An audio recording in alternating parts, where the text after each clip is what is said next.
और अब मेरी एक शिकायत है, वैसे मुझे किसी ने चाय नहीं पूछी अभी तक। मैं चाय लेके तुमने कहा कि नोटिस करना चाहिए जो भी हो रहा हो। अभी जो हुआ तुमने नोटिस किया?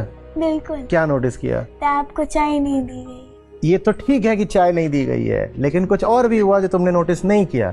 मैंने कहा मुझे चाय नहीं दी गई है, तो ये बात तो मैंने सबसे कही। हाँ, सिर्फ मम्मी ही उठ के क्यों गई?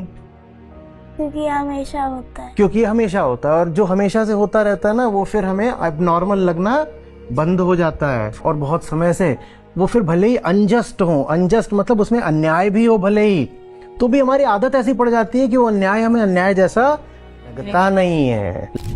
मेरे सामने एक महिला नहीं बैठी है, मेरे सामने एक मनुष्य बैठा हुआ है जो कक्षा 10 और उससे पहले से संघर्ष कर रहा है कि उसे अपने पैरों पे खड़ा होना है। इस व्यक्ति को मैं महिला कह के नहीं कह रहा, इंसान है ना, हमारी प्रजाति की इंसान है, जो 10वीं से कोशिश कर रहा है कि एक गरिमा की जिंदगी जी सके, अपने पैरों पे खड़ा हो सके। और उसको सफलता नहीं मिल पा रही है।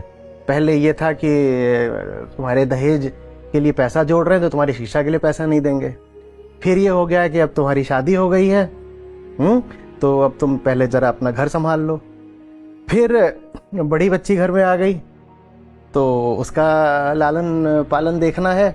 हमने बहुत पुरानी सोच का, बहुत पुरानी मान्यता का धुआं फैल जाने दिया है। तो कोई चीज बिल्कुल सामने भी हो पर उसके आपके बीच में धुआं आ जाए पुराना, तो चीज दिखाई देगी क्या?